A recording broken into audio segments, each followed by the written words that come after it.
بسم اللہ الرحمن الرحیم۔ ہندوستان اور چین کے درمیان رابطے بڑھ رہے ہیں۔ کیا انڈیا بھی سی پیک اور BRI میں پارٹنر بننے جا رہا ہے؟ کیا یہ پاکستان کے لیے کوئی خطرے کی گھنٹی ہے؟ اور اگر نہیں تو کیا ایشیا کے ممالک واقعی یورپ کی طرح کے کسی بڑے معاہدے کی طرف بڑھ رہے ہیں؟ کیا انڈیا پاکستان بارڈر تنازعات بھی سلجھائے جا سکتے ہیں اور جنگوں کی بجائے ایک دوسرے سے معاشی تعاون کے ذریعے آگے بڑھا جا سکتا ہے؟ ان سب باتوں کی حقیقت کیا ہے اور کیا ڈیولپمنٹس ہو رہی ہیں؟ آئیے اس ویڈیو میں جائزہ لینے کی کوشش کرتے ہیں۔ ایک ایسے وقت میں جب حال ہی میں اسلام آباد کے اندر شنگھائی تعاون تنظیم کا اجلاس ہوا اور جس میں انڈیا بھی شریک ہوا، اس کے علاوہ برکس جو انڈیا، چین، روس، برازیل اور ساؤتھ افریقہ پر مشتمل اتحاد تھا، اس میں افریقہ اور ایشیا کے اب کافی ممالک شامل ہو چکے ہیں اور مزید ہو رہے ہیں۔ پاکستان بھی اس میں شمولیت کے لیے کوشاں ہے اور پر امید ہے۔ ان حالات میں یہ خبر آنا کہ انڈیا اور چین کے درمیان 2020 میں شروع ہونے والا بارڈر تنازع سلجھا لیا گیا ہے اور دونوں ممالک کی فوجیں اپنی نارمل پیٹرولنگ پر واپس آ گئی ہیں، خطے کے لیے یہ ایک تازہ ہوا کا جھونکا بھی قرار دیا جا سکتا ہے اور اسے پاکستان کے لیے خطرے کی گھنٹی تو نہیں سمجھنا چاہیے، بلکہ اسے علاقائی تعاون کی مضبوطی کے بڑھتے ہوئے امکانات کا پیش خیمہ سمجھا جانا چاہیے۔ ایسا کیوں ہے، یہ ہم تھوڑا سا آگے چل کر ڈسکس کریں گے۔ مشرقی لداخ جو انڈین کشمیر کا حصہ ہے، مشرقی لداخ میں انڈیا اور چین دونوں ممالک نے جو اپنی روایتی گشت اور چراگاہوں کو بحال کرنے پر اتفاق کر لیا ہے اور یہ عمل جلد مکمل ہونے کی توقع ظاہر کی گئی ہے۔ یہ پیش رفت سفارتی اور فوجی مذاکرات کے درمیان طے پانے والے حالیہ معاہدے کے بعد ہوئی ہے، جس کا مقصد دو طرفہ تعلقات کو معمول پر لانا ہے۔ 21 اکتوبر 2024 کو ہندوستان نے اعلان کیا کہ اس نے چین کے ساتھ مشرقی لداخ میں لائن آف ایکچوئل کنٹرول پر گشت کرنے کے لیے ایک معاہدہ کیا ہے، جس سے 4 سال سے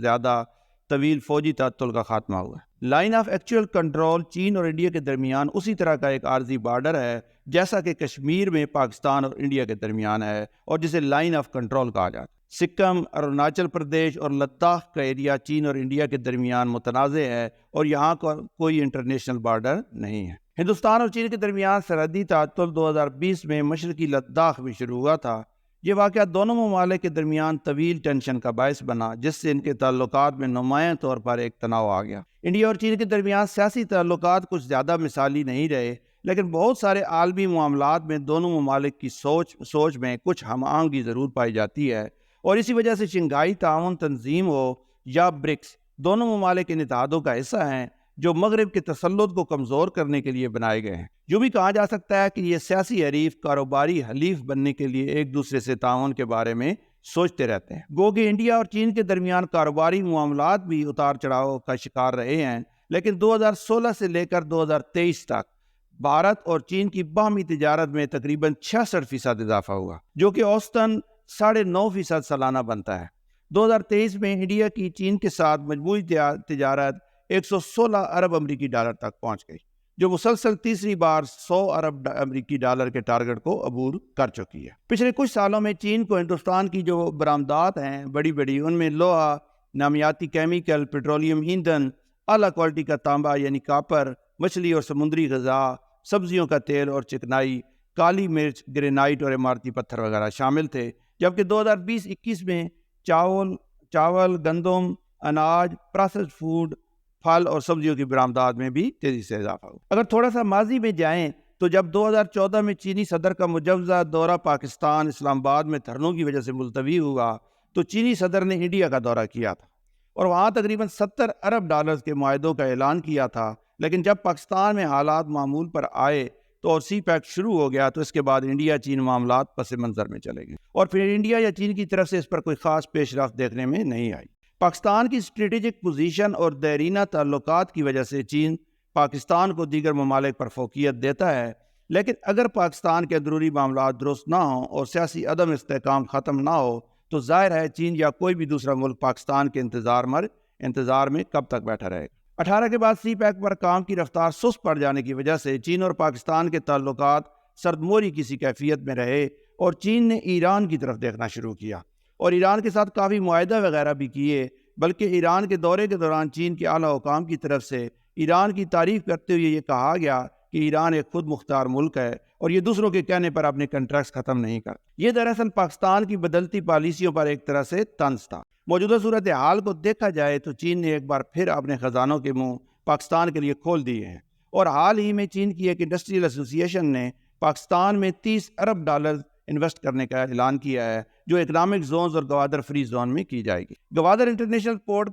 ایئرپورٹ کا افتتاح بھی کر دیا گیا ہے۔ سی پیک کے ساتھ ساتھ digital corridor, health corridor, educational corridor, زراعت کوریڈور اور انرجی کوریڈور کے پلیٹ فارمز کے تحت معاہدے کیے جا رہے ہیں، اور ہر شعبے میں چین کی دلچسپی اور سرمایہ کاری نظر آ رہی ہے۔ چین نے اپنی بہت ساری درآمدات کے لیے، امپورٹس کے لیے بھی پاکستان کی طرف دیکھنا شروع کر دیا ہے، اور زرعی اجناس اور گوشت وغیرہ خاص طور پر پاکستان سے منگوانے کا ارادہ ظاہر کیا ہے، جس سے یقیناً پاکستان کو بہت بڑا فائدہ ہوگا۔ لیکن ہمیں صرف چین پر تکیہ کرنے کے بجائے انڈیا، افغانستان، ایران اور آس پاس کے تمام ممالک کے ساتھ تجارت کو آگے بڑھانے کی ضرورت ہے، جس کے مواقع ہمیں چین کی سپورٹ سے حاصل ہو رہے ہیں۔ شنگھائی تنظیم ہو، برکس ہو، سافٹا اور دیگر تجارتی پلیٹ فارم، ان کو استعمال کرتے ہوئے اور اپنے مفادات کا تحفظ کرتے ہوئے ریجن کے اندر مسائل کا حل ڈھونڈنے کی ضرورت ہے، اور اپنے آپ کو معاشی طور پر مضبوط بنانے سے ہمارے بہت سارے سیاسی مسائل بھی خود بخود حل ہو سکتے ہیں۔ انڈیا سمیت دیگر ہمسایہ ممالک ہمارے ساتھ بھی اسی طرح ایشوز کو ریزالو کرنے کی طرف بڑھیں گے،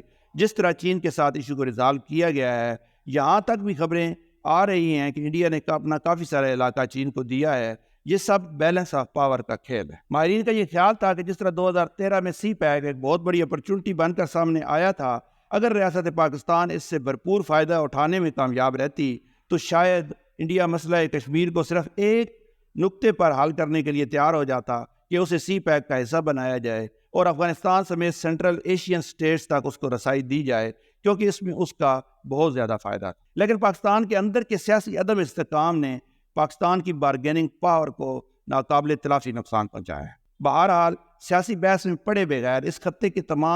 کے تمام ممالک کو آپس میں تجارتی، سماجی اور معاشرتی لیول پر ایک دوسرے سے تعاون بڑھانے کی ضرورت ہے، تاکہ مستقبل میں آنے والے مواقع سے پورا فائدہ اٹھایا جا سکے۔ دنیا کے بڑے ادارے ایشیا کو مستقبل کی معاشی پاور پریڈکٹ کر رہے ہیں، تو ہمیں بھی اپنے پوٹینشیل کو سمجھنا ہوگا، اور کیا یہ اچھا ہو کہ آنے والے سالوں میں یورپ کی طرز پر ایشیا اور خاص طور پر چین، روس، وسط ایشیائی ریاستیں، افغانستان، ایران، سعودیہ، خلیجی ممالک، انڈیا اور دیگر سارے ممالک مل کر اپنے درمیان تجارت کو فروغ دیں، ویزا کی پابندیاں ختم ہوں، اور ایک ایسا شاندار بلاک قائم ہو جائے جو دنیا کے بارے میں فیصلے کیا کرے اور دنیا کو ایک پرامن جگہ بنانے میں کامیاب ہو، کیونکہ مغرب اور امریکہ نے معاشی ترقی تو خوب کی، لیکن وہ دنیا کو امن کا گہوارہ بنانے میں ناکام رہے، بلکہ پچھلی چند صدیوں سے ان کی لگائی ہوئی آگ میں یہ خوبصورت دنیا ابھی تک جھلس رہی ہے۔ اس امید اور دعا کے ساتھ کہ یہ خواب پورا ہو جو شاید آج ناممکن نظر آتا ہے، لیکن ایک نہ ایک دن ایسا ہونا ہے اور ضرور ہوگا انشاءاللہ۔